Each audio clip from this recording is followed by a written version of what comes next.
Well, hello there. This is Ben and Barry on football. We are going into week 10 of the NFL season. My name is Barry Sterling Mitchell. I produce the Sterling Net Point Power Rankings. My name is Ben Dickerson, fantasy enthusiast, lover of all things football, and true believer in the Net Point Power Rankings. Yes, absolutely. I'm the Madden guy. I'm not a great Madden guy, but I could probably beat you. In any event, I like to look at things through the Madden lens because it does lend some clarity. There is science. There is real information that goes into the making of that game, and I like to use it. The guy making the funny faces thinks that Madden is not real, but he believes in fantasies. So, it is what it is. It has its merits. Yes. They both have their merits, as a matter of fact. They do. They both have their merits. And one of the merits that we have out in the game is that when I forget a name, he usually remembers it because he's the fantasy guy, and they have to pick all of those players. I'm a little more oriented. You know what I'm saying? Yeah, I remember the names of the teams pretty good. Right. It's those individual players that I challenge. But what we're going to do first off is we're going to do the top 5. Now, when we do top 5, we are going to talk about the top 5 relative to, number 1, net points, because again, I do produce the Sterling Net Point Power Rankings, which fundamentally ranks teams by their differential. And that way it's a complete quantitative ranking. There's no opinion there. As a matter of fact, I'm a Niners fan, and my beloved Niners are pretty low on the rankings. I can't do nothing for it. What can I tell you?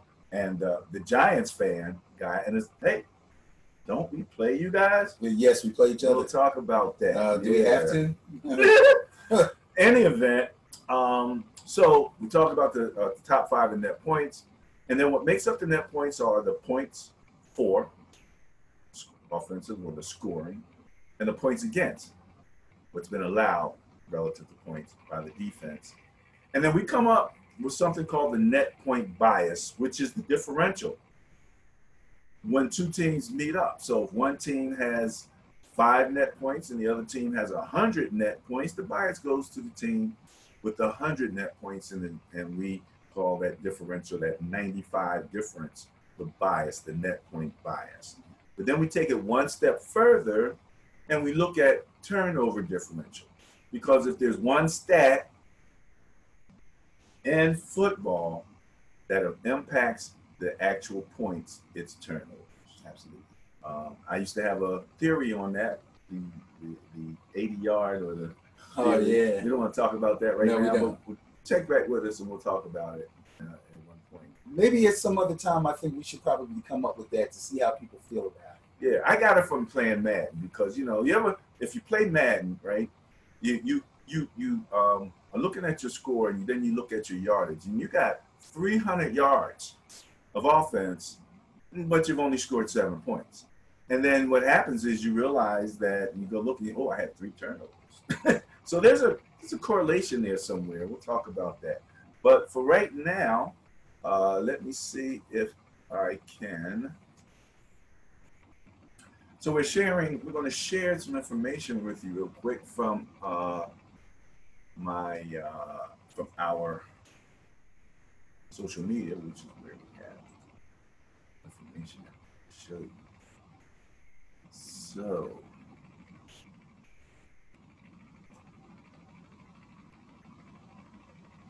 let's see.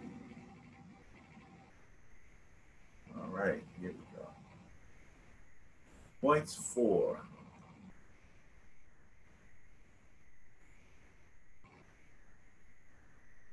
not what we want to show. We want to show net points.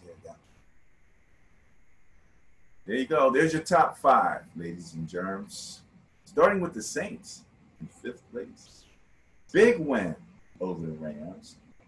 Rams had matter of fact, Rams had a 65 bias plus score in favor of them going into that game against the Saints. Saints made the move, 61 net points now, top 5. Patriots, again, Patriots Start off slow. They might be in the lower third of net points, or the middle, or something like that. Kind of did the same thing last year. And then trended up into that top 5 and just kept building, So the teams that are in the top 5, they can't slip. Speaking of slipping, watch out for them Bears. That's probably the team that if I'm looking at my top 5 right now, I had the biggest question mark about. Biggest question mark? Well, that they're going to be in the top 5 as that, when these other teams begin to really, get their act together, Like, for example, let's say the Chiefs find a defense. Okay. Barry's coming back. Okay. So Bears, that's that, you look at the Rams, and the Rams are pretty solid where they are. Okay. They might have took an L, but at 2, they got 99 net points. Now they got scored on rather nicely by the Saints. Saints seem to be able to, and Drew Brees didn't get the pressure. Well, I think I called this one when we did the matchup segment last week. First of all, they were home. They're almost totally unbeatable at home. Okay. Second of all, Brees is extremely efficient. Even when he doesn't have huge numbers, his QBR rating is still high. His completion percentage is still high. He doesn't have those kind of games where his completion percentages are low. So he may not throw the volume of passes because it isn't necessary, because of the game flow. Maybe Kamara's having a good day or whatever, or maybe he's checking it down a lot, but he's always efficient. And an efficient quarterback keeps his offense on the field. And when the offense stays on the field, it's difficult for the other team to get on the field and match him. So you called that one for sure. However, the Rams are in second place with 99 net points. Yeah. And I mentioned the Chiefs finding a defense. I don't think they're scoring more points now. I think the defense is playing better, which is how they finally moved into the number 1 place in net points with 101. Slowly but surely, and again, Barry's coming back. We talked about the Saints at number 5. Let's throw out the news of the day. Oh, Des Bryant got signed. Wow. Saints signed Des Bryant. They also brought in Brandon Marshall for a tryout, but they sent him home. And Kamar Aiken, please. Des Bryant, I don't know what his role will be. I think he's going to be more of a emergency type dude. Maybe he comes in on 3 wide receiver sets every once in a while. But I could think of worse guys to have sitting around on your bench. I think they paid him about $3 million, somewhere in that range, 1 year. So we know he could have had more money. It's funny because I thought maybe he sat here and said, "Let me wait and see, watch the shakeout," because the Browns and the Ravens. Right. Now, if you're going to go into the Browns and you're Des Bryant, you're part of the savior. You're setting yourself up for more frustration. You haven't won a title. Exactly. You haven't won a title. Exactly. So if you want to be on the team that wins the title, that's not the place to go. Then he went to the Ravens. Right. Who aren't exactly world beaters right now. They're struggling. He might have had the same questions we have. Just do you know, there was something said, and I don't know if it came out of the Ravens camp, about giving Lamar Jackson a series. I saw that. Did you hear that? I saw that. Tell me what you know about that. There were some questions to John Harbaugh in reference to Flacco, who seems to be not playing his best, to put it nicely. And, of course, he defended Flacco. But he did say, we're trying our best to get Lamar on the field. We're trying to come up with packages and things to get him on the field. But I'm paraphrasing. At the end of the day, he is a quarterback. He's made that clear. We believe in him as a quarterback. So they bring him in and put him every place but quarterback. So now they're talking about but we don't. But he is getting at least. I'm assuming he's getting at least second team reps at quarterback in practice. In other words, you can't have this guy who's supposedly your backup quarterback not getting some kind of reps and not being somewhat efficient with the offense, knowing that at any time your starter can go down. Backup's got to be ready. That's true. Look at your boy. Look at Nick Mullen. This guy came off the practice Nick in time, baby. Yeah, we don't want to go too. We're going to talk about him later. But he came off the practice squad and ran that offense like the back of his hand. CJB. Thank you. So that's all I got to say about Lamar Jackson. I think when his time comes, I'm not going to say he's going to be ready per se. He may not hit the ground running, but he's not going to look like a fool out there either. Let's keep moving. Yep. We got a lot of conversation, a lot of things popping in the NFL. Top scoring teams in the league, points for. Number 5, your Bears. Interestingly, these are the same people that are in your top 5 in net points for the most part. They're just in different orders, except for number 1. But 5 with the Bears at 235. 4 at the Patriots, 270. The Saints, 9 points ahead at 279. The Rams, 20 points ahead at 299. And the Chiefs are the supreme. You know, I mean, really, 327 points. Look, Patrick Mahomes. They had some really big time blowout. They had at least they're high scoring every game. They're high scoring every game. And I could go back and we could look. There's at least 2 of these games, maybe 3, where they scored in the 40s. I mean, they just completely blew the teams out. So that's not surprising. We expected the Rams to be a big time offensive team. We always look at the Saints as being a big time offensive team. And the Patriots have Tom Brady. The surprise in this category is the Bears. That would have been a question for me. We see the Bears doing what they do on defense. But was Mitchell Trubisky and those new additions they got in their receiving core going to be able to make this team more balanced? The balance seems to be coming. Now, let me throw out as a caveat. We do the top 5, but, you know, there's 32 teams in the league, and we've actually noticed in previous analysis of the net point rankings that a lot of times your Super Bowl team that might be number 8 or something like that. It could be. So, again, you can go to the Sterling Net Point Power Rankings Facebook page where I actually posted all 32 teams. Mm-hmm. And you can see who's 8, 12, 16, who's in the positive and who's in the negative. We talked about the Chiefs relative to the defense. I don't think they're going to be on our next list, but I'm going to talk about them defensively. Let's go to the next list, which is points against. Now, there's only one team who's in the net point rankings in the top 5 in scoring, and I just cast aspersions on them as the questionable squad, and they're number 3 in points against. The only team in the top 5 in net points, the Bears.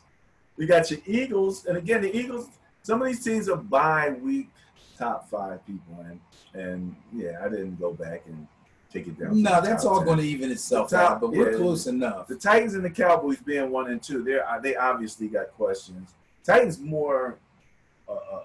And the Titans and Cowboys just played Monday night. Right. So they finally, they've had a chance to score more, and they've had a chance to score against each other too. And the Eagles are coming off a bye, and everybody else has to play this weekend, so therefore, blah, blah, blah. The Seahawks and the Bears, I don't think they've had byes yet, have they? The Seahawks have, and the Bears have, yes, early. Okay, so these are all bye teams. Yeah, I think Seahawks are. So that gets them in the top 5 in terms of absolutely. They earn their spots. Yeah, they're there relative to that has to be taken in. I should put an asterisk beside all of them. Mm-hmm. Let's just say bye week teams. But in any event, in terms of points against, the Bears are the only team here that's also in the top 5 in net points. When I looked at the Chiefs and the Saints, okay, in terms of points against, Chiefs are 25th. They've given up 226 points so far. Now, again, for a point of to relate to, the Titans have given up 141 points. Chiefs have given up 226. Or better yet, I should say the Bears. They've given up 153 points. Chiefs have given up 226. The Saints have given up 218. That's correct. So, again, these are 2 teams whose offenses are amazing. Their defenses leave something to be desired. Our Patriots, statistically, based on their track record so far, that is true. They've actually done in terms of giving up points. Now, what they could do and all of that's a whole other question.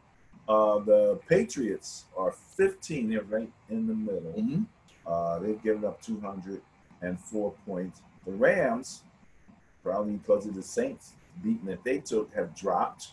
They're down now at 14. They've given up 200 points. So when you look at teams that are, is this not funny? That's, yeah, you know what? The Cardinals have giving up less points than the Rams. Right. And if you remember a couple weeks ago, I fell into that trap when the Cardinals played the Broncos. And I said, look at the differences in the defenses. And I thought the Cardinals were going to come through and they fell on their faces. So you got to be careful. But yes, that is a fact. You see the point, and then again, see, once we get to the last one, we're going to start talking about turnovers and that nature. Again, we talked about my theory.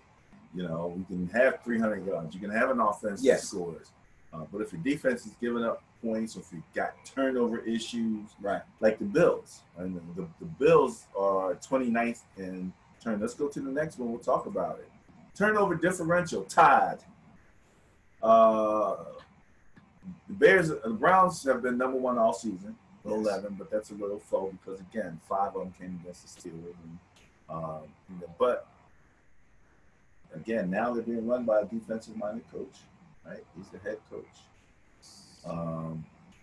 We'll see how they progress, you know, in terms of talent. Everyone's talking about their talent, and we talked about their talent early on.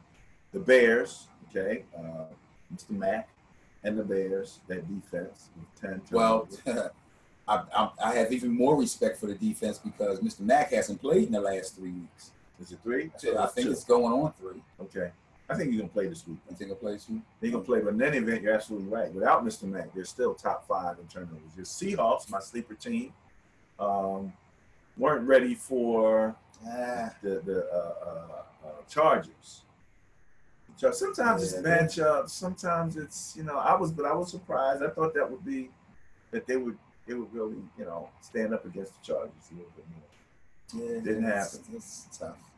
Didn't happen. And the Panthers, defensively, okay, turnover differential +8, and the Rams +7. So in terms of turnover differential, these are your top teams. I wanted to mention, you know, again, turnover differential can be really bad. The Buccaneers we're talking about offenses. The Buccaneers are 32nd in turnover differential. You know, what's the name? What do you call them? Famous Jameis? No, Fitzmagic? Fitzmagic.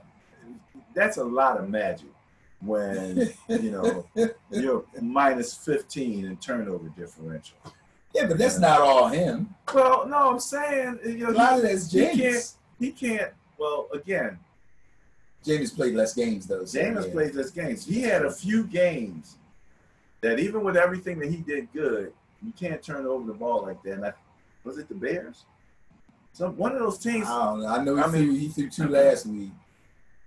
And he's, you know, again, when you're the gunslinger, guess because remember we used to laugh. Who was it threw the stupidest turnovers? Brett Favre. Probably, yeah. Right. You're like, who was he throwing it to? The one against the Eagles. What was that? Shoot, amazing. So yeah, you know, these guys, you know, they got a plus and they got a minus. He's put up a ton of points, but that turnover differential means that their points against and their defense stank. Right. You know, and that's with an A, stank. Stinks, I guess would be correct in the present term. It's gotten really better. They're 32nd. They've given up 275 points. And then you got your Bills. They've only scored 96 points, and they're -145 in net points.